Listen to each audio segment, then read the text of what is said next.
শুভেচ্ছা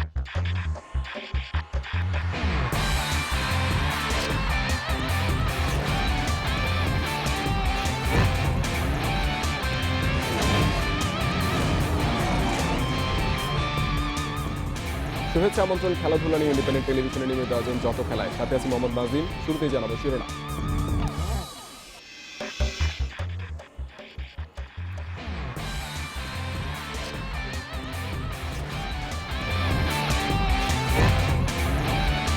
বৃথায় গেল টি-20তে মুস্তাফিজের 5 উইকেট। ডিপিএলে তামিমদের হারিয়ে সাকিবদের 3-3 সমান জয় মুশফিকের আবাহনীর। জাতীয় দলের ক্রিকেটারদের বিশ্রামের ব্যাপারে ইতিবাচক বিসিবি। জিম্বাবুয়েকে হালকাভাবে না নেওয়ার পরামর্শ রাজ্জাকের।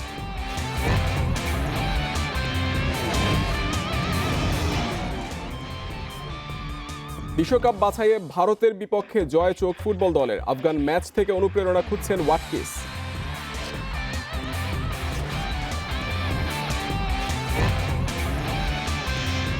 মাঠ থেকে বিদায় নিতে চান সাবেক অধিনায়ক মামুনুল ইসলাম। তাকিয়ে আছেন বাফুফের সহযোগিতার দিকে।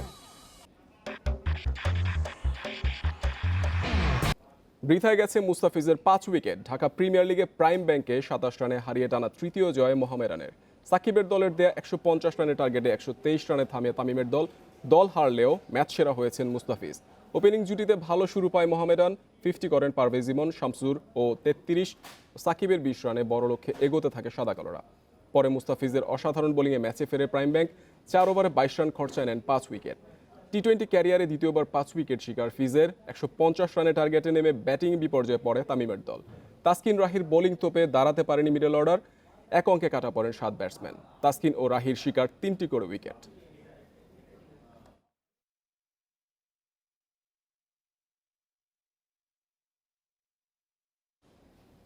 আবারও বৃষ্টি বাধা প্রিমিয়ার লিগ চ্যাম্পিয়ন আবাহনীর ম্যাচে। 11 ওভারের ম্যাচে 9 উইকেটে ব্রাদার্সকে হারিয়েছে মুশফিকের দল। তানজিমের সাকিবের 3 উইকেটের পর মুশফিক নাইমের দুর্দান্ত ব্যাটিংয়ে 101 রানে সহজ তাড়া করেছে খালিদ মাহমুদ সুজনের দল। দিনের প্রথম ম্যাচে পার্টেক্সকে 10 উইকেটে হারিয়েছে ওল্ড ইউএইচএস। বৃষ্টির মৌসুমে এমন অযোধ্যার বৃষ্টি সবার জন্য স্বস্তির হলেও আবাহনীর জন্য অস্বস্তিকর। কম বেশি অন্য দলগুলো বাধায় পড়েছে, কিন্তু আবাহনীর 3 ম্যাচই হলো কাটেল ওভারে। ব্রাদার্সের বিপক্ষের ম্যাচ নিয়ে বেশি শঙ্কা তৈরি হয়েছিল। টানা 2 ঘন্টার বৃষ্টিতে ভেস্তে যেতে বসেছিল। শেষমেশ মাঠে গড়ালো 11 ওভারের লড়াই। টস হেরে ব্যাট করতে নেমে 38 রানের ওপেনিং পার্টনারশিপে ভালো শুরু পেলেও তানজিম সাকিবের তাণ্ডবে দ্রুত 51 রানে 5 উইকেট হারায় ব্রাদার্স। খাদের কিনারায় থাকা দলের হাল ধরেন আগের ম্যাচের হ্যাট্রিক হিরো আলাউদ্দিন বাবু। 10 বলে 24 করতে 3টি বিশাল ছক্কা হাঁকিয়েছেন। জাহিদুজ্জামান করেছেন 10 বলে 25। তাতে 101 রানের লড়াকু সংগ্রহ ব্রাদার্সের। 9-এর উপর asking run rate. Munim Shahriar ও নাইম শেখের ঝোড়ো শুরু। 21 বলের জুটিতে আসে 38 রান। শান্তর আগে ব্যাটিংয়ে এসে তাণ্ডব চালিয়েছেন মুশফিক। নাইমও চাহিদা মিটিয়েছেন। 176 স্ট্রাইক রেটে মুশফিক করেছেন 37 আর নাইম করেন 36। তাতে 9 উইকেটের বড় জয় আকাশী নীলদের। দিনের প্রথম ম্যাচও ছিল কাটেল ওভারে। 15 ওভারে পার্টেক্সের দেয়া 78 রানের টার্গেট সহজেই পেরিয়ে গেছে ওল্ড ইউএইচএস। 2 ওপেনার দলকে 10 উইকেটের জয় উপহার দিয়েছেন। Mazharul Islam, independent news. সামনেই জিম্বাবুয়ে সফর। ঘরের মাঠে তাদের অনেকটা বলে কই হারায় বাংলাদেশ, কিন্তু নিজেদের মাঠে টেলরের দল কম বেশি পরীক্ষা নেয় প্রতিপক্ষের। তারপরও টানা খেলার ক্লান্তিতে টাইগার দলের কেউ যদি বিশ্রামে থাকতে চান তবে বিবেচনা করা হবে, জানিয়েছেন নির্বাচক আব্দুর রাজ্জাক। নিউ নর্মালে ক্রিকেট আর নেই আগের মতো। মাঠের লড়াইয়ের আগে ক্রিকেটারদের জন্য বড় পরীক্ষার নাম সুরক্ষা বলয়। তার ওপর 3 ফরম্যাটে টানা খেলার ক্লান্তি তো আছেই। সব মিলিয়ে সুযোগ বুঝে নির্দিষ্ট ফরম্যাট থেকে অবসর বা খেলা কমিয়ে দেওয়ার চর্চা কম বেশি গ্রহণযোগ্য এখন বিশ্বজুড়ে। জিম্বাবুয়ে সফরের আগে আরেক দফা সেই চর্চার ইঙ্গিত বাংলাদেশ ক্রিকেটে। ক্লান্তিতে যদি কেউ ছুটি চায় তো আপত্তি নেই নির্বাচক প্যানেলের। তবে ঘরের মাঠে জিম্বাবুয়েকে সহজ প্রতিপক্ষ ভেবে ছক কষার ভুল করতে চান না আব্দুর রাজ্জাক। সবথেকে বড় চ্যালেঞ্জ এই মুহূর্তে সেটা হচ্ছে এই যে বায়োবাবলের মধ্যে থাকা। আমাদের প্লেয়াররা লাস্ট কতদিন ধরে যারা একদম রেগুলার 3টা ফরম্যাট খেলছে তাদের কথা একবার একটু মানে যদি চিন্তা করেন, হিসাব করেন, তো মানে আসলেই কঠিন। ফার্স্ট অফ অল হচ্ছে তুলনামূলক সহজ প্রতিপক্ষ না জিম্বাবুয়ে, ইন জিম্বাবুয়ে। বাংলাদেশে হলে আমরা বলতাম যে ঠিক আছে আমাদের জন্য তুলনামূলক সহজ, বাট ইন জিম্বাবুয়ে ওটা আমাদের জন্য সহজ প্রতিপক্ষ না, কখনোই না। সাম্প্রতিক সিরিজগুলোতে পারফরমেন্সের বিচারে ব্যাটসম্যানদের চেয়ে এগিয়ে বোলিং ডিপার্টমেন্ট। অনেক অপেক্ষার প্রিমিয়ার ডিভিশন ক্রিকেটেও সেই অর্থে প্রত্যাশা মেটাতে পারছেন না ব্যাটসম্যানরা। ঘরোয়াতে সুযোগ কাজে না লাগালে আন্তর্জাতিক ক্রিকেটে সরাসরি ছন্দে ফেরা আরও কঠিন হয়ে যায়, বলছেন সাবেক এই spinner. Batting style, bowling action change করে দেওয়াটা আমার কাজ না আপাতত। তো আমি আসলে ইনফরমেশন দিলে এটাই দিতে পারি। তো আসলে লিটনের কথা, যাদেরই কথা বলছে, যে কোনো প্লেয়ার তারা কিন্তু খারাপ খেললে নিজেরাই বুঝে যে তার ভালো করা প্রয়োজন, এবং ভালো করতে হলে সে কার দ্বারস্থ হবে, কোচের দ্বারস্থ হবে। বাজে ফর্ম সত্ত্বেও তরুণ ক্রিকেটারদের ওপর আস্থা রাখছেন নির্বাচকেরা। পাশাপাশি তাগিদ বিশ্বকাপের আগে পাওয়া প্রতিটি সুযোগ কাজে লাগানো। জহিরুল ইসলাম, ইন্ডিপেন্ডেন্ট নিউজ, ঢাকা। ফুটবল প্রসঙ্গ, কাতার বিশ্বকাপ বাছাইয়ে ভারতের বিপক্ষে পূর্ণ 3 পয়েন্ট অর্জনের লক্ষ্য বাংলাদেশের। সোমবারের ম্যাচকে সামনে রেখে অনুশীলনে ব্যস্ত জামাল ভুঁইয়ার দল। কোচ ফুটবলারদের বিশ্বাস, আফগান ম্যাচে খেলা ধরে রাখতে পারলে ভারতকে হারানোর ভালো সম্ভাবনা আছে। এদিকে করোনা আক্রান্ত মিডফিল্ডার অনিরুদ্ধ থাপা, ডিফেন্ডার আদিলের হুঁশিয়ারি, জয়ের জন্য নামবে তারা। আফগানদের বিপক্ষে দেখা মিলেছে আত্মবিশ্বাসী এক বাংলাদেশের।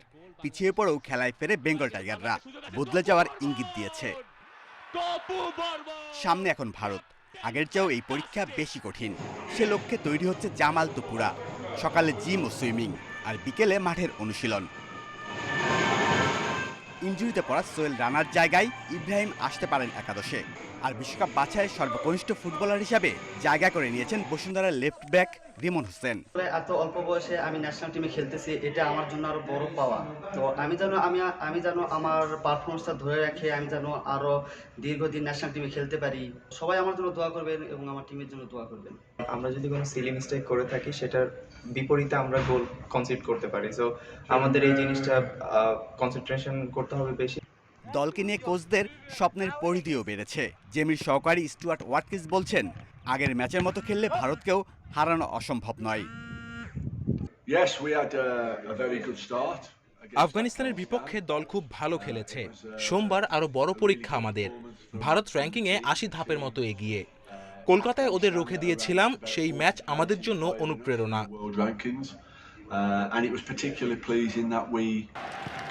শক্তিশালী কাতারের বিপক্ষে হারলেও আগাগোড়া জমাট রক্ষণ আত্মবিশ্বাস বাড়িয়েছে ভারতের।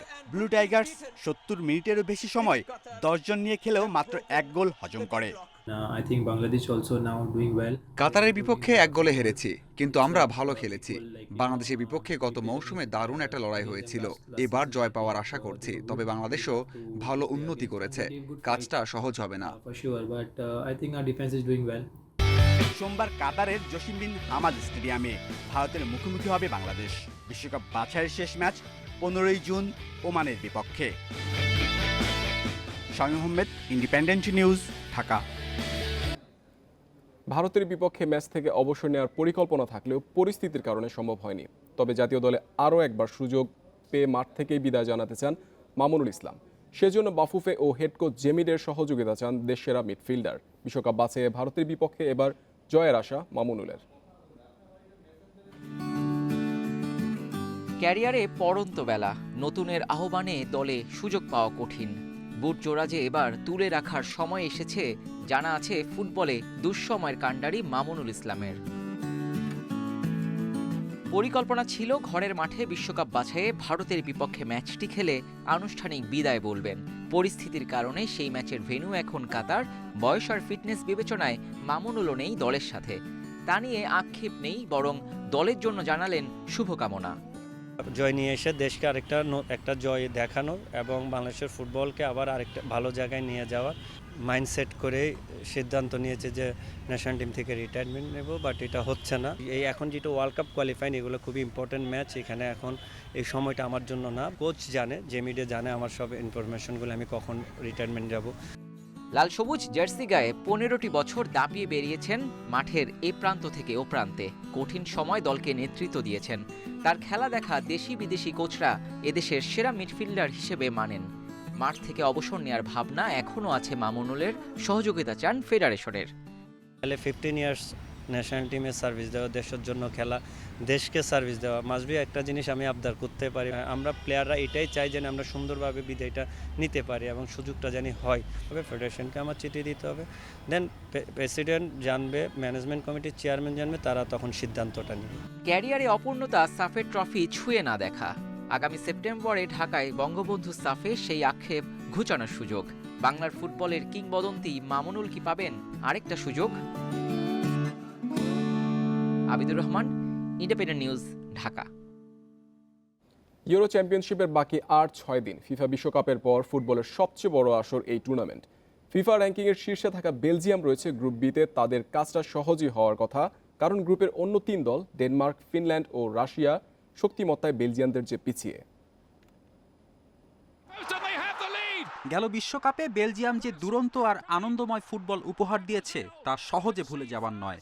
ডি ব্রুইনা, হ্যাজার্ড, লুকাকুদের এই প্রজন্ম যদি বেলজিয়ামকে একটি বৈশ্বিক শিরোপা এনে দিতে না পারে তবে আর কবে? দেশটির ইতিহাস সেরা দল তো এটাই। চ্যাম্পিয়ন সব ফুটবলার নিয়ে গড়া রবার্তো মার্তিনেজের দল। রোমেলু লুকাকু সদ্য শেষ হওয়া মৌসুমে সব মিলিয়ে করেছেন 30 গোল।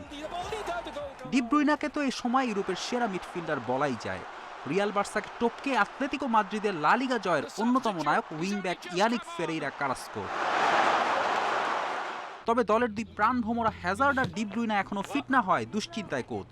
শেষ পর্যন্ত এই দুজনকে পাওয়া না গেলে এ টুর্নামেন্টেও ভাগ্যের শিকে ছিড়বে না বেলজিয়ামের। দলটির বেঞ্চ খুব শক্তিশালী। মিডফিল্ডে গভীরতা আছে, টিলোমান্স, মের্টেন্সের মতো মিডফিল্ডার রয়েছে। ওদের 26 জনই দারুণ সামর্থ্যবান। এটা বেলজিয়ামের বড় শক্তি। 3-4-3 ফরমেশনে খেলা মার্তিনেজের দলকে চ্যালেঞ্জ জানানোর মতো শক্ত প্রতিপক্ষ নেই গ্রুপ বিতে। নিকটতম প্রতিদ্বন্দ্বী ডেনমার্ক মুখোমুখি শেষ 3 ম্যাচে বেলজিয়ামের বিপক্ষে জিততে পারেনি, হেরেছে 2টিতেই। দুই মিডফিল্ডার ক্রিস্টিয়ান এরিকসেন আর থমাস ডিলেনি ডেনমার্কের বড় নাম। এরা সেরাটা দিতে পারলে লড়াই জমিয়ে দিতে পারে ড্যানিশরা। গেল বিশ্বকাপের আয়োজক দেশ রাশিয়া রয়েছে বি গ্রুপে। ফিফা র্যাঙ্কিংয়ের 38 নম্বর অবস্থানে দলটি। 1960 সালে ইউরোর প্রথম প্রতিযোগিতা হয়েছিল সোভিয়েত ইউনিয়নে। স্বাগতিক হিসেবে ইউরোর প্রথম শিরোপা জিতেছিল রাশিয়ানরা। ইতিহাস থেকে প্রেরণা নিয়ে এবার রাশিয়া জ্বলে উঠবে কিনা তার সময় বলে দিবে। বি গ্রুপের সবচেয়ে কম শক্তিধর দল ফিনল্যান্ড। ফিফা র্যাঙ্কিংয়ের 54 নম্বরে তাদের অবস্থান। ফেরদৌস ইসলাম, ইন্ডিপেন্ডেন্ট নিউজ। ভারত থেকে সরিয়ে টি-20 বিশ্বকাপ আরব আমিরাত এবং ওমানে আয়োজনের পরিকল্পনা আইসিসির। অভ্যন্তরীণ সিদ্ধান্তে নিয়ে ফেলেছে বিশ্ব ক্রিকেটের নিয়ন্ত্রক সংস্থা, এমনটা জানিয়েছেন পিসিবি চেয়ারম্যান এহসান মানি। করোনা পরিস্থিতির অবনতিতে টি-20 বিশ্বকাপ আয়োজনের জন্য সময় চেয়েছিল ভারত। এরই মধ্যে ভারতীয় গণমাধ্যমে এসেছে ভারত নয়, এবারের আসর হবে আরব আমিরাতে। চতুর্থ ভেন্যু হিসেবে যুক্ত হয়েছে ওমান। গুঞ্জন আছে বিসিসিআই আইসিসিকে জানিয়েছে বিশ্বকাপ ভারত থেকে সরিয়ে নিতে। গণমাধ্যমে একই কথা বলেছেন পিসিবি চেয়ারম্যান এহসান মানি।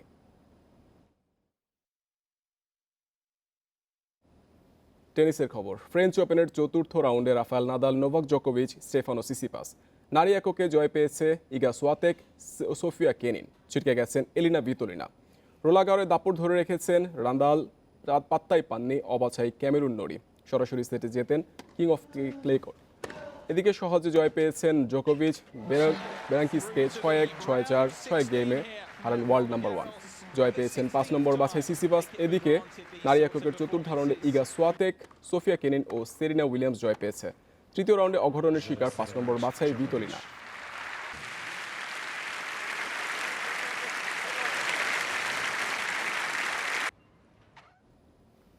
এই ছিল আজকের যত খেলা। ইন্ডিপেন্ডেন্ট টেলিভিশনের সব খবর আর বিস্তারিত জানতে চোখ রাখুন ফেসবুক, ইউটিউব ও টুইটারে। আমন্ত্রণ পরের আয়োজন।